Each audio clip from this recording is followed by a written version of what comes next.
Hi guys, it's another beautiful Friday with Bolatito at Spedeveryday. I am so excited to be with you again. To all my subscribers, I want to say thank you so much, and to those watching for the first time, thank you, and make sure you subscribe and share the video. Like I always say, you never know who needs this information. Together, we can make the world a better place for our individuals with special needs. So please, let's do what we have to do and encourage these categories of individuals, their caregivers, their parents, and everyone, even the educators. God bless you. So, what are we going to be talking about today? Online classroom strategies to promote learning for our individuals with special needs. Of course, schools are resuming, and our kids need to learn. All students need to learn. No child must be left behind. But how do we as educators, how do we as parents help our children with special needs, children with IEPs, children have set goals that usually they go in the classroom to learn? How can we help them online to learn? That we'll be talking about today. Bolatito will be giving you tips on how to help these categories of individuals. And please just make sure you watch till the end. Tip number 1, communication. When I talk about communication, I'm talking about parents, educators, and even the students. This is a time where there must be positive collaboration between parents and educators especially. I know parents are overwhelmed at this time. A lot of parents really want their kids back in school because they need to go to work and do a lot of other things. You know, most of the parents have been with their children since March, and COVID has just seemed to come to stay. Most schools are going to resume online classes and want our kids to learn. And as educators of individuals with exceptionalities, we also want these children to learn. So how do we start? Communicating with parents. When I say communicating again, I'm saying that educators, this is time for you to start calling up parents, telling them the modalities, trying to help parents set up a particular area in their home that this child can sit and learn. Trying to know what the parents' schedules are like. Trying to put your schedule together with the parents' schedule, because as we know, we have some kids, that will not be able to sit for a while to learn, that needs redirection. And normally, usually in the classroom, we have paraprofessionals to help. We have other assistant teachers to help them. But now they're in their home, and there's nobody to redirect. So if we want these children to be able to participate, we need to be able to talk to parents now and know how parents want to do this. We don't want to wait till the beginning of classes, the beginning of school, whereby we'll be able to, would have thrown everybody's confused, everybody's struggling to get one thing or the other done. So this is the time. So if parents need to buy things, if they need to employ someone, if they need to get someone to come at a particular time, this is the time as educators that we need to call parents to know and to communicate how we plan to teach our lessons. And I'm sure parents need to also reach out to teachers. It has to be vice versa. This is not a time to say, I'm going to wait. This is not a time to pick on each other. This is not a time to be negative. It's a new world. And before it looks not doable, but now we know this is what we have to do. And if this is what we have to do, how do we intend to carry on? So parents, educators, I'm urging you at this time, please find each other on the phone, Zoom meeting, do meetings, talk about it. You want to set a place up in the home, communicate how we intend to go about this learning. Tip number 2. Most of our kids have IEPs, Individualized Education Plan. They have set goals. They have objectives they need to meet at a particular certain point in time. They also have accommodations. They have modifications to instructions and all that. How do we intend to get that on? So as educators, this is the time to start reading through your students' IEP and look at those objectives, those goals that are achievable online. In as much as we need to meet their goals, in as much as we need to work on the IEPs, we also need to be realistic about it. Being realistic takes everything called overwhelming out.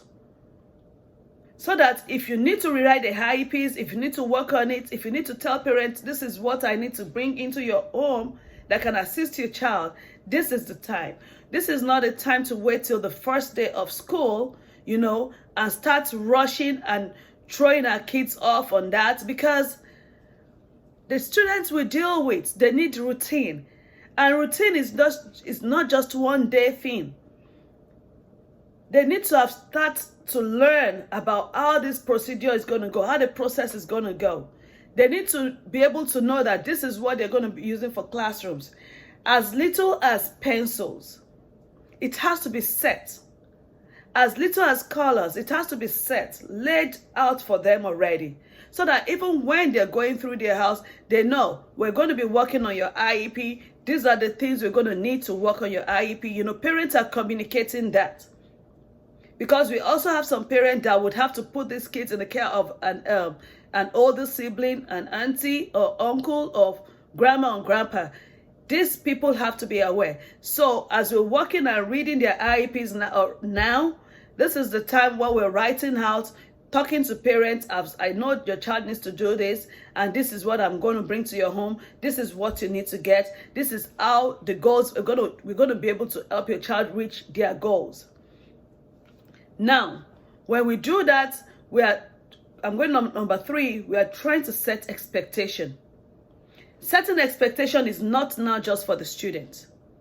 We're setting expectation for ourselves as educators, for parents or caregivers, and for the students. Setting expectations make things easy. Setting expectations calms us down, gets us ready. We know what to expect. And parents already are also setting expectations for teachers. This is how my home is. This is the part of the house the child is going to be. If I'm not there, this is what you need to do. If somebody has, everything has to be stated and communicated. Going back to the first thing I said. So it's not just expectation, setting expectation and keeping to yourself. Remember, when we talk about individuals with exceptionalities, we are talking about different categories of disabilities. We are talking about different students, because no child is the same when it comes to special needs. While some children may be able to sit down, focus, or listen to their routine and do it the same day, some may take weeks to be able to explain their routine. So setting that expectation has to be now and not till the first day of school. So educators, I'm urging you, I know this may be some additional work for you to do, but all we're looking for is the end goal. And what's our end goal? It is to achieve, and our students to achieve success. So having that success in our head as a mindset would help us to know, to set expectations for our students, to tell them the rules. Even though they are not in the classroom, there are still rules online. Students should know and understand these rules. And that is how you're going to manage your class online. Then number 4, in order to have a successful online classroom, for those having these students for the first time, some people have these kids, in and out for years, maybe 3 years, 4 years in the same classroom. Some are receiving new kids because it's a new school year. We need to be able to identify the student's interests. What does this child like to do? Remember, this is online and we want to make it work.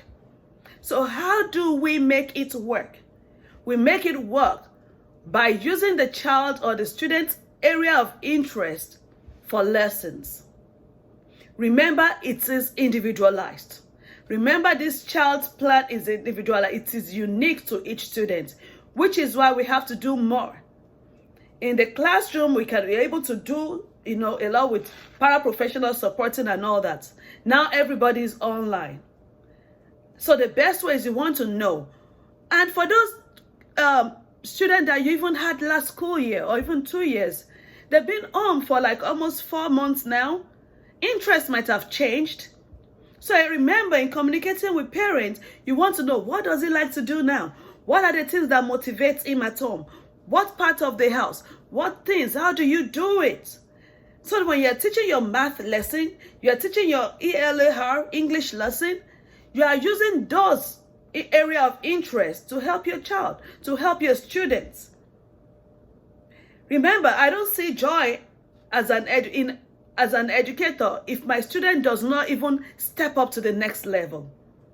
So we need to be able to do, if you are like me, and all you're striving for is success, to see your child or your student achieve something unique, something new every time, then we need to be able to observe. We need to be able to know. We need to be able to communicate and understand the student's area of interest so that we can use that for our lessons and to be able to build a better rapport with our students, to be able to communicate better with the students, and to know when the child gets distracted, how to bring that child back.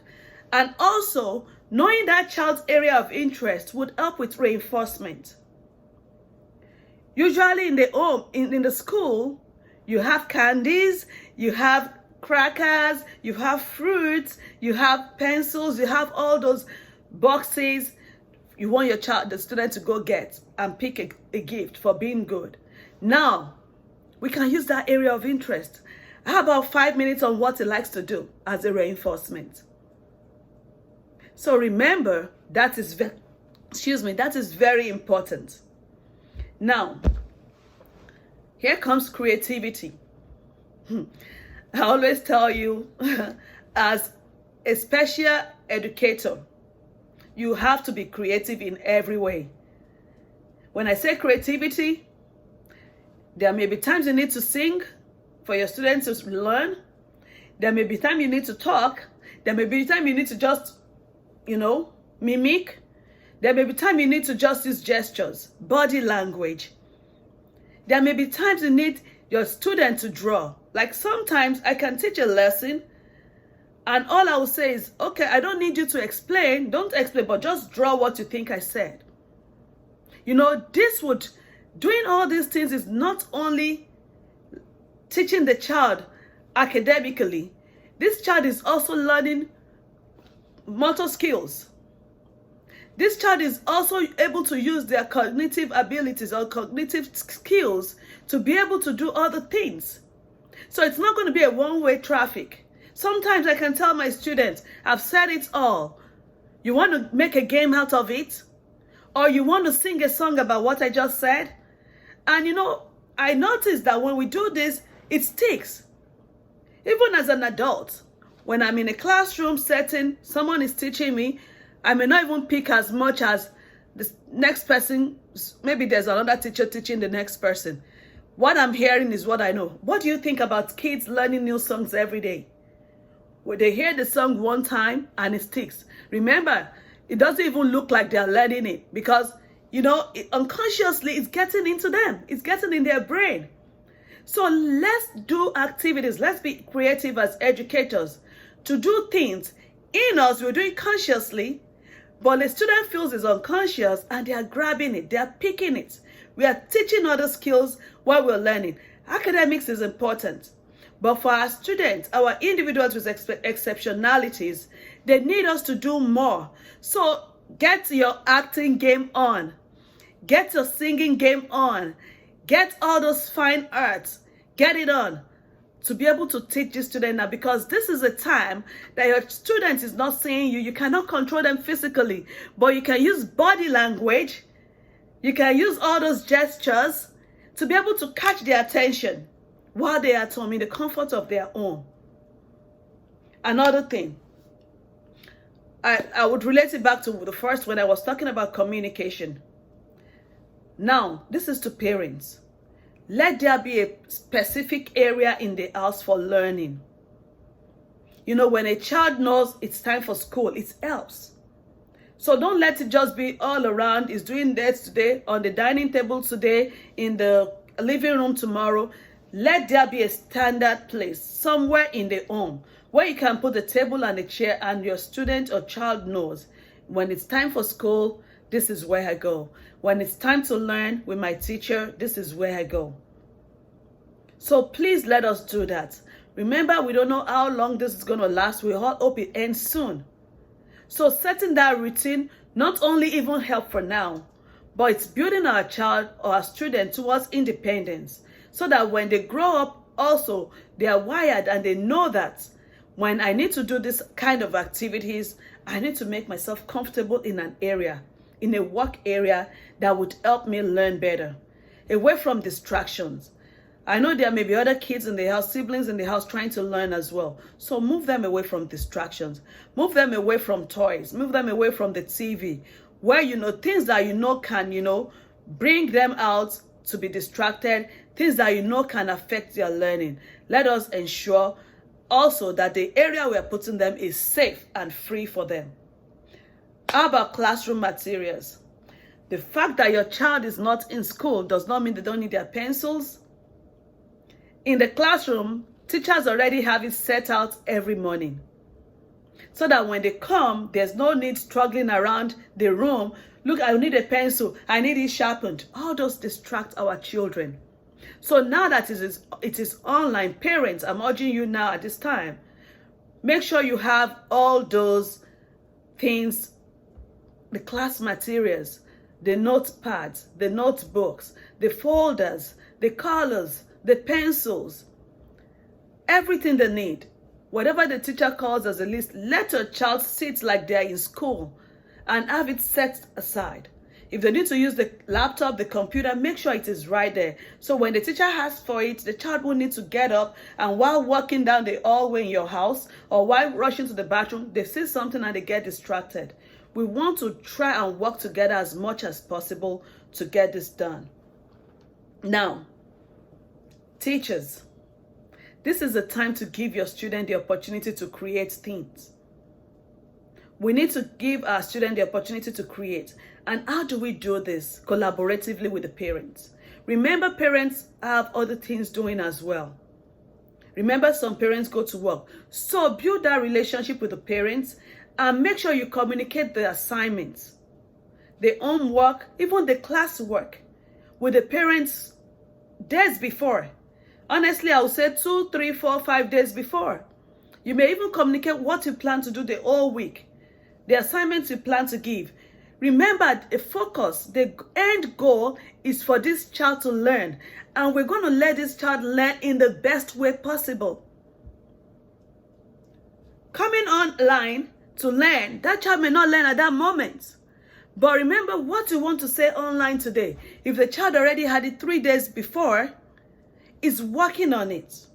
Parents can use, even if they don't have time the first day, second day, they can create a little 5 minutes, 10 minutes to help the child, so that it's going to be seamless for the child. Transitioning into this online routine will be easy for the child, and we can get better participation sense from our students. So while we're doing it, remember, don't let us overwhelm parents or caregivers. Don't let's overwhelm the student, not even overwhelm ourselves. Let's be ready for the next week this week. Let's communicate our goals for next week this week, so that parents can use those to assist at home while they're waiting and while they're teaching the kids. I'm going to want to stop here today. I don't want the video to be too long, but watch out for part 2 next week. Remember, we've been doing online classes. We're going to start doing online classes. And routine is going to change for our individuals with exceptionalities. We as educators, it is in our hands to help these individuals to achieve success.